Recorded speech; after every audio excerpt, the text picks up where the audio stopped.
The year was 1933. It was the worst year of the Great Depression, with unemployment peaking at over 25%. Gasoline was only 10 cents a gallon, a loaf of bread 7 cents a gallon. And the work on the Golden Gate Bridge started. Also, it was the year that Lenny Stein was born. Lenny's our guest today. Lenny, hi, and welcome to Bott Radio Network. Good to see you. Amen, amen. Well, you got the date right on the head, March 22nd, 1933. That's when I was born. And born in the years of Depression, but I was lucky enough to have a mother. I had a mother and a father. You grew up in a time period, the Great Depression. Your father left when you were 5 years old. Correct. My father left when I was 5, and he just left my mother. It was my mother, my sister, and myself. And these were tough times, evidently, in Depression. But I was lucky enough to have a mother and got us through. Now, your mother worked of course, you grew up in Brooklyn, right? Right. And your mother was working in, I believe, sweatshops. Yeah. And what type of work did she do? It was called sweatshops. My mother was a dressmaker in finishing and clothing in the clothing business. And it was by piece. She sewed buttons and sewed this and sewed that. For every piece, you get a penny, 2 cents. So it was what you produced, that's what you got paid. And of course, rent was different then, too. We lived in a one-bedroom apartment, my sister and I and my mother, $33 a month, $1 a day, my God. But that was just the beginning period. But as the years went by a little bit, 1939, I remember the World's Fair was there in 1939, so it must have been about 6. And still, I had friends, but I never had a father image. That's the point I really want to make. I never had a father, someone that wasn't ready for shaving yet, but just didn't have that male image. But I kept my eyes open. What was it like, Lenny, growing up as Jewish? You're Jewish. Yes, at this time, Jewish, and you growing up Jewish in New York City during the Depression. At then, it was just, I'll tell you the truth, where I lived in New York at that time, there was Jews and Italians. The Italians wore a cross, and the Jews had a star. That's all I knew about religion and difference in people. So it was strictly neighborhoods. Your mother, of course, worked very hard and to provide for you and your sister. Correct. Now, is your sister older or younger? 17 months older. And what's her name? Shirley. Shirley. Right. What are some other values you learned growing from your mother, other than hard work? Hard work. That was the value. And don't waste food. All the things that it had to be that way. She taught good values to me, but they didn't sink in.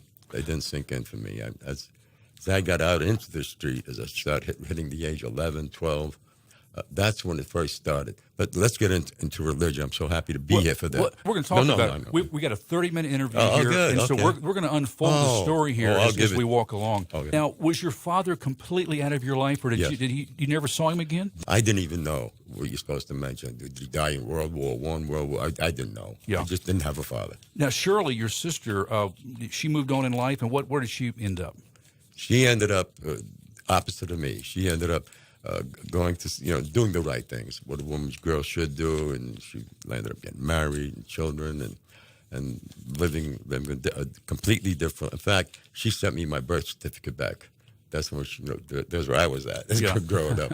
She said, "You're not part of our family," but things changed around as we go. 17 years old, you joined the Army. Correct. And what was your job detail when you were in the Army? And where did you serve? I served. I was a photographer. Okay, and it was temporary duty all over. I'd open up photo labs from the Far East and Korea to many places in the United States. I'd start the photo labs and take the pictures of visiting generals and etc. So, but they gave me the idea of the camera and going to school and etc. They taught me a trade. Growing up, did you have a desire to be a photographer, or was that only in the Army? Yeah, no. Actually, as a kid, I would be developing my own pictures in little trays. They had 3 trays, one for the developer and the hypo and all that. So you get brown fingers from all the chemicals you were using. I've done that before. Then you know. Yeah, it's great. Then you know. You finished the Army, and how long were you in the Army? 3 years. 3 years? I came out in I went in 1950, my birthday. I was 17. My mother had a sign for me at 17. Now, when you came out, there was a new medium that was starting to really catch on, television. Right. Black and white TV. Of course, I can still remember my old black and white TV growing up. With a magnifying glass in front of the 13-inch screen. Now, that wasn't there. That was a little more advanced than that for me in the 1960s. Oh, yeah. But after you got out of the Army, you went to school. Okay. Now, I went to City College. It was the Hans Richter's Film Institute, and they were teaching films. And And here I was, getting right into it, learning a little camera and learning production. But as an editor, I like taking little pieces and putting them together, making a story. Yeah. So I was in an editing class, and this guy, Victor Konofsky, his name was, he came up and he asked if anybody wanted to be an apprentice, be an apprentice in the film industry. For me, apprentice was to learn, so I said, hey, I raised my hand. I was getting money from the government from going to school, and then hit an apprentice job. I liked it. And apprentice, well, it was the real apprentice. You were running cans from the editing room to the lab. You were a runner. And then you learn how to you learn the film business. You definitely do. This was truly the peak years of the film business, Right. too. I mean, of course, now with all the digital technology, how things have changed. I'm a dinosaur. Yeah. And today I see these kids. Oh my God!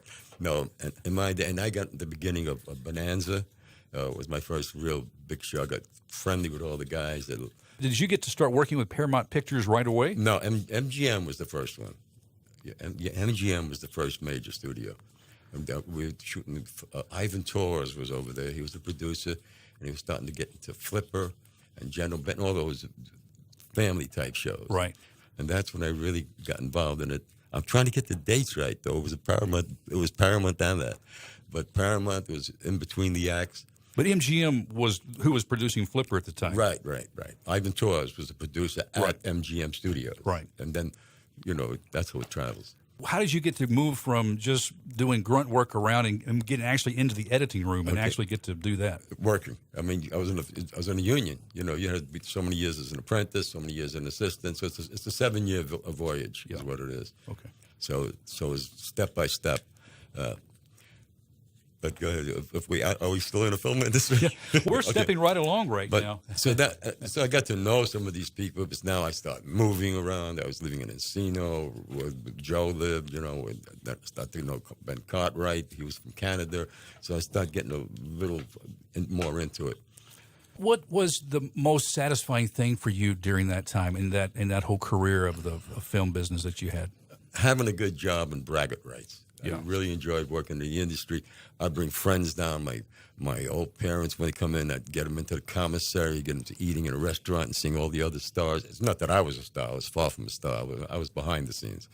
But it was all available to me. So I used it as braggart rights, really. Here's what I do, and bring people in. Lenny, during that time working in Hollywood, did anybody ever try to reach out to you and share the gospel of Jesus Christ with you? Not a soul. Not a soul. Hollywood and that whole thing, to me, it's a facade. It's all front. People never really get into it. Not to me, anyhow. Yeah. Did you ever marry? Yes. You did? Yes. Have children? Yes. I married a girl named Ray, and I was married. I had 3 boys with her, and so I was involved in Little League. I was getting into the right areas at the time. Yeah. It's 3 sons. Yeah. I have 3 sons. We have so much in common. We do. Yeah. And what about where are your boys at now? And my boys are in California and Oklahoma. Okay. Do you have grandkids? Yeah, many grandchildren. Okay.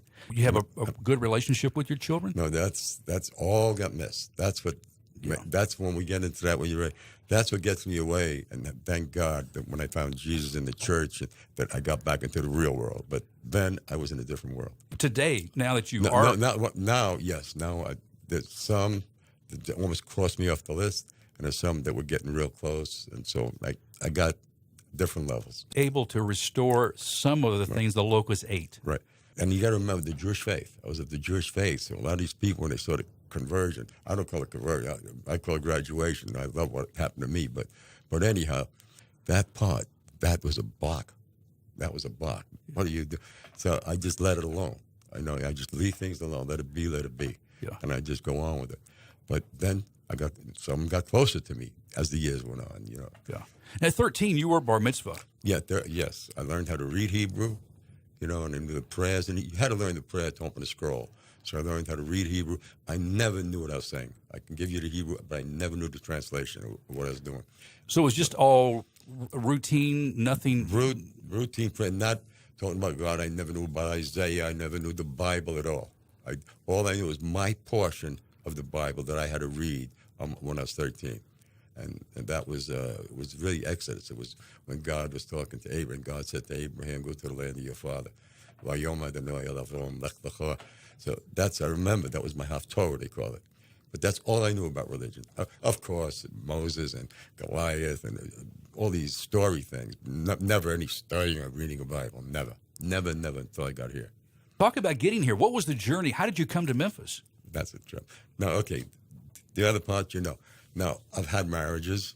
I've had sons, okay? And some marriages didn't work out. They were just trinkets. But Brett Saxon is the name of he was like my stepson, okay? He was over here he was in Tennessee. I was in Florida at the time. And why did I wanted to come to Tennessee? Okay, I was talking to my son, Steve. They run the booty bags, all the gift bags that you see on TV for all your award shows. Started that business 20 years ago. My son's still in it, grinding it out. We did all the Dick Clark shows, everything. Booty bag. That was our thing. Right. That was a whole celebrity connection for years and years. So now I went to Universal to see Brett, and my son Steve said, "No, he's not. He's in Tennessee." I said, "Wow, that's just where I'm going to go." So I said, "Go see Brett." So I come to see Brett. Now, where Brett was, there's a guy, Mike Miller here. He's a basketball player. So he was renting or leasing, whatever you want to call it, Mike Miller's house. Now, Mike Miller's house, it was basketball courts. There was golf course on there. It was impossible to even explain. It was gracious. It was big, beautiful. So my son, till then, they were renting at the Peabody, but the crew was big and it was too expensive. That's why he rented Mike Miller's house. So that's how it started, at Mike Miller's house. I was there enjoying myself and living pretty good. And then I met this Justin Gullett, you taught in Sunday school. We have a mutual relationship with Justin Gullett. Yeah, I just thinking back on Justin, back in 7th grade when I taught class, he was one of those kind of rowdy, along with the guy. They would like to put tacks in my chairs and everything. But I tell you what, it's been really phenomenal to see the growth in the life of Justin Gullett and how he's dedicated his life to Christ and what God's doing with his life. It's amazing. He's beautiful. He's a loose cannon. He's a film guy, and I love him. You got to hold his hand if you really want. He is so creative. I mean, he has got talent. God has just blessed him with talent. Yes. And editing and direction. And I'll tell you, he loves God. He talks to everybody. He likes, what do I call it? Only disciple. But he gets out and he really talks to people. He always talks church. He really does. So I'm sitting in there, and he said he come one Sunday. He's going out the door, and he says, "You want to go to church?" I said, "Church?" I said, "You got to be serious." I said, "Yeah." Now, let's back up 1 second. Now, how did Justin come into the picture? I mean, you talked about Mike Miller. Yeah. How did Justin? Justin was the director for my son Brett. So he lived at the mansion too. In fact, when I first moved out, I moved in a room next to him. Then I got my own. He moved in a room next to each other. Then I moved to the other side of the house. But he worked for my son. He was the director. That's why I met him. So you had quite a bit of one-on-one time with yes, Justin. We did. Yes. He was like my first friend, per se, in Tennessee. And so he started talking to you about the things of God, about Jesus Christ? He's talked to me about going to church that first day. Okay. That first. So he brought me, and we went on a Sunday to Bellevue Church right here in town. And I'll never forget, it came in, there was a big chandelier in the lobby, and then they opened the doors, and it's choir, hundreds of people with robes and an orchestra and two harps. I said, "Oh, my God." I said, "What does this cost?" So Justin, he said, "Of course, it's church." I said, "Man," I couldn't believe it. So I walked in there that day and just felt a vibe, and then heard Gaines talking and heard a little bit more. I just enjoyed it. I said, "My God, this is amazing." The temples I went to weren't like that. I just, it was just great. And the smiles on the faces of people. I said, "Wow." So I left the church then, but then they had this Bible in a year thing at the time, a book. It was read the Bible in a year, and that's what was in. So you started reading the Bible? Yeah, I started that book I got. And you'd never read before like that? No. The only time I ever saw a Bible was when I was in a hotel room. I got the Bible. I was waiting on a drug deal or whatever, and that's the only Bible I ever saw. But now I had that book, how to, read the Bible in a year every day. So every day I'd be down there reading while Justin's doing his thing. And every day he'd pass me by and he'd see me reading that book. So then I started saying, this church thing, I really want to go again. Then he introduces me. Then I went again. About 2 weeks, I went in a row. This is in February of 2011. A couple of weeks in a row, I went. Really liked that games where he talked. I said, boy, what strength. And I just enjoyed it.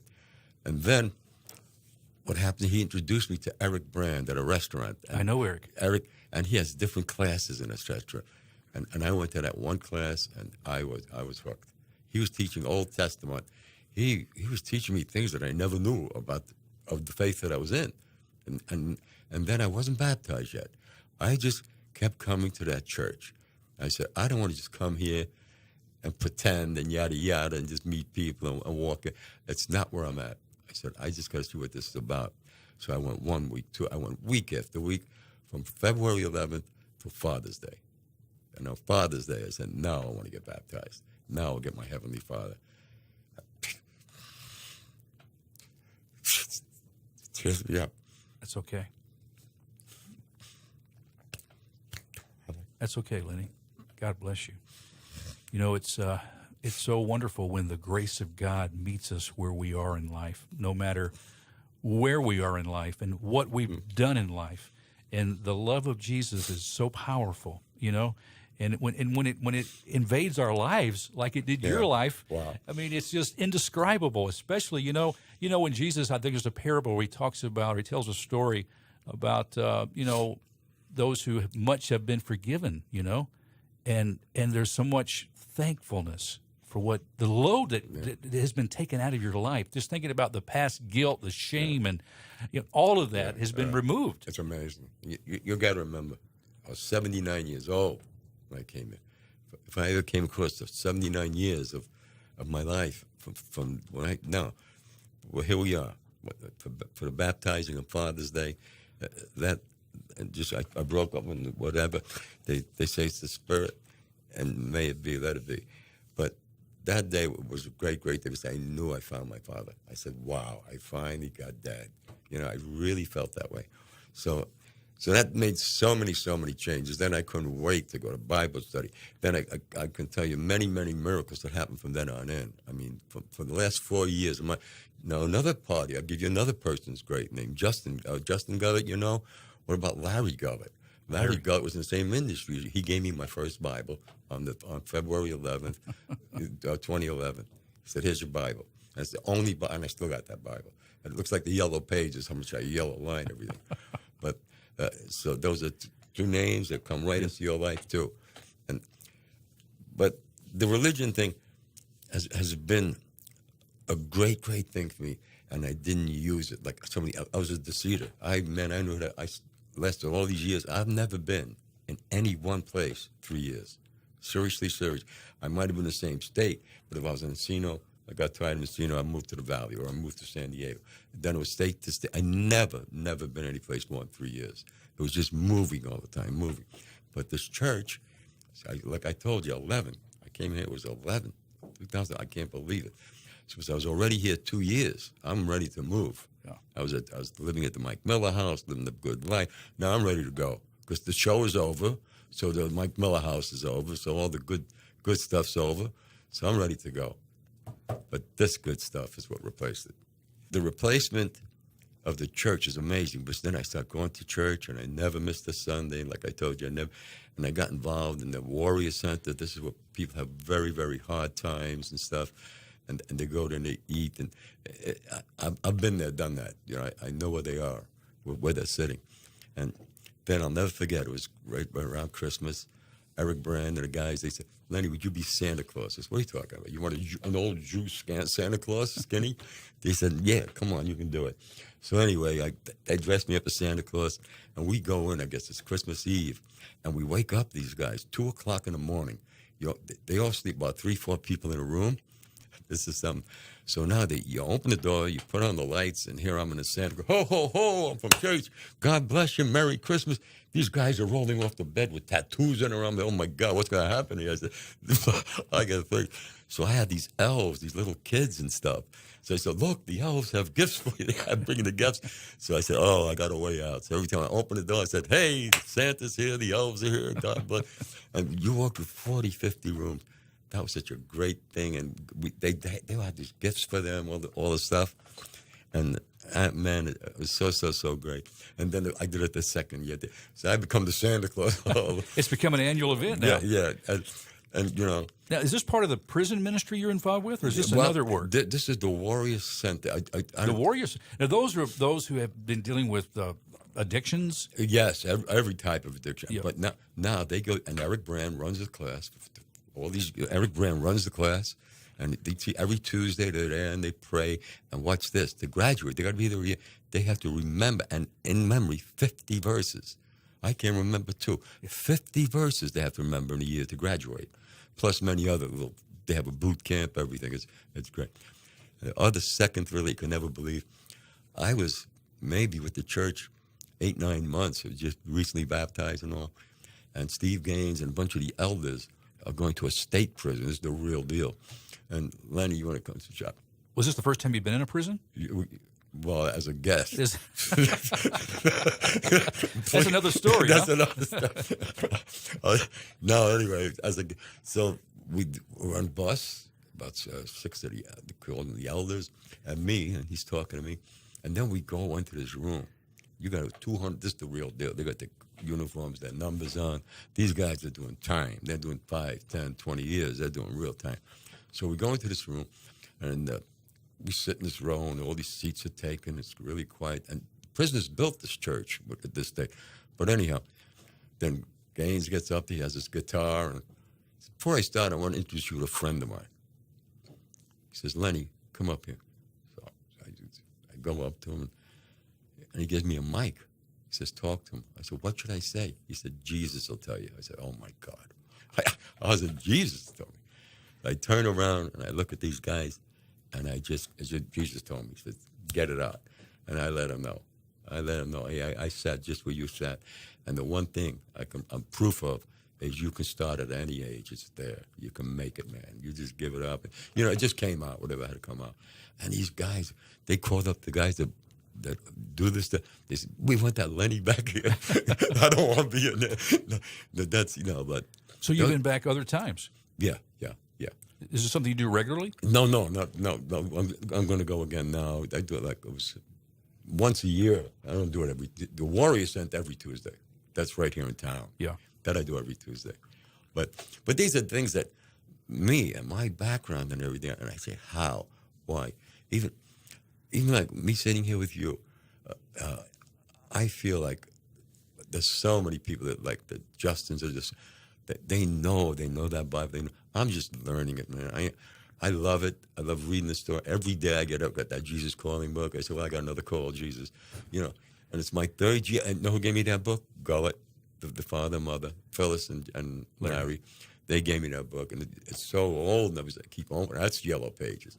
But I'm just a lucky guy. I'm in the right place at the right time. And who brought me? God and Jesus. It's a combination. That's right. Is. And he has that same desire to work in all of our lives. That's what he desires to do, to bring us into relationship with his son. Lenny, I was just wondering, what would you say to someone just like yourself who has lived their life on their own terms, worked hard, and played even harder? Yeah. Maybe they think it's going to turn out for them in the end. What do you say to somebody like that? Exactly like that. The end will be a crash, I guarantee you. But I tell you this, you can drive that car, go to the left, go to the right, go uphill, downhill. You can have all the good trips you want. But, pal, until you give Jesus steering the car, you're in trouble. Because that car will go wherever you want to take it. But you get that Jesus, get that God feeling in you. Get that peaceful feeling in you instead of all the yada, yada, I'm going to do this, I'm going to do that, and you're doing nothing. You're getting nowhere. Plus, trust me, you're getting nowhere. I mean, you can look in the mirror and you can love who you see or not, but God works, Jesus works. It works for me. And there's a song or something that works like a wrench. If it works for me, it can work for anybody. So it's not the wrong you do or the right you do. It's all life's lessons. It's all it is. And there is a devil out there who keeps throwing the bad on you. You're getting around godly people. There's no bad there. It's good. So it will help you just by opening a book, going to a good church, and just listening. Do it one day, do it two, do it. I guarantee you do it for a week, 2 weeks, things will change in your life. every day things started changing. Yeah. I said, how do these miracles happen? Those that remember you from years past and you still have contact with, have you been able to have any encounters with them? I'll show you another miracle. About a month ago, 3 of my friends died in the same month. Okay, old friends, good friends, they died in the same month. A brother-in-law and 2 good friends. Well, Frank McNeil, we were very tight in illegitimate and legitimate ways.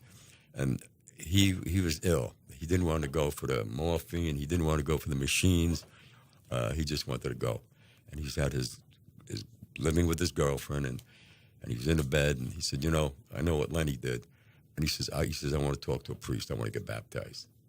I never knew any of this. And anyway, so he got a priest, he got baptized, and the next day he died. She called me and told me all this. She called me. She said, Lenny, you won't believe what happened with Frank. And I said, wow. So that to me was amazing, because at least it works, and he got baptized. At least he's going the right way. You know? So it's never really too late for anybody. Believe me, I'm going to be 83. To me, that's a fossil, and I can't believe I can still talk and walk and love music. So it's never too late. My God, here now, watch, I got 4 years under my belt. 4 years, and I started when I was 79. So it's never too late. Can you imagine if I live another 5 years? It's a miracle. When you find out the peace that you have, how your life changes, when you want everybody to be happy, you love everybody to have what you got. Yeah. You mentioned music. What are some other new interests you have now that you have a relationship with Christ? What are some new things that you've found that you enjoy? That's my biggest problem. That's now you're touching a subject that I find myself with too much time and not enough things to do. You understand? The Christian things I do, the Warrior Center I do, the Wednesday Bible study, I'm very lightly mapped. I got so much energy, you have no idea. But that's what's bugging me. I don't want that traveling bug to get it. I got to get going. Now you really think I'm nuts. After that deal that Sunday at that event, the AutoZone. Yeah, the Memphis Exalts Jesus event. Your testimony was shared among several thousand people. And now what we're doing here right now, in my mind, somehow, some way, since I know this business, I think not me. I'm not an actor, but what's happened in my life. If I can get 1,000 people a day, what happened in my life, and they tell it to somebody, we'll have a lot of people doing it. So I'm trying to figure a way to get. NBC had a show on the AD, whatever. AD. Now they broke the ice. Let me tell you, with network. They broke the ice. You can have cable and all. They broke the ice. Now's the time. If you got a brain, you know how to use it, you start getting involved. Sponsors you can get. Sponsors follow the leaders. The leaders already went to NBC. So I can hook sponsors. And if I can find a program that can be made, and I got people that can be made that makes sense, and get 1,000 people to tell another 1,000. That's what I'd like. That would make me happy if I could get something like that going in my head. In my head, it is there. Last week, in my head, it's there. And I'm still the same Lenny that wants to get the action going, the movement going. Well, Lenny, I'll tell you what, this has been a wonderful time together with you. Thank you for sharing your heart with us. Thank you for sharing your newfound life in Jesus Christ and what he means to you. I really appreciate you taking time today. I'm going to give you one more name. The new music minister, not Mark Blair, who's great, but Wiggins, with the guitar, he does the afternoon services. When he first came here, I saw a friend, okay? And I went over to him, and we started having discussions once a week for now. He was of the Jewish faith. He was Jewish down and across. And then, so I said, well, how'd you get over the hump? And then and I said, why am I? He said, the habit, you got that 3-year habit that you got to keep moving. You got to break the habit. So I found another guy, this Wiggins. I love him. I just love everything about that church. God bless you. Thank you so much for being our guest today, Lenny Stein. God bless. Thank you for what you're doing for Christ's kingdom now. Amen. We appreciate you. Thank you, sweet Jesus. Friends, that's all the time we have on this edition of Mid-South Viewpoint. I do appreciate you stopping by. I'm Byron Tyler. We'll talk to you next time. Bye-bye.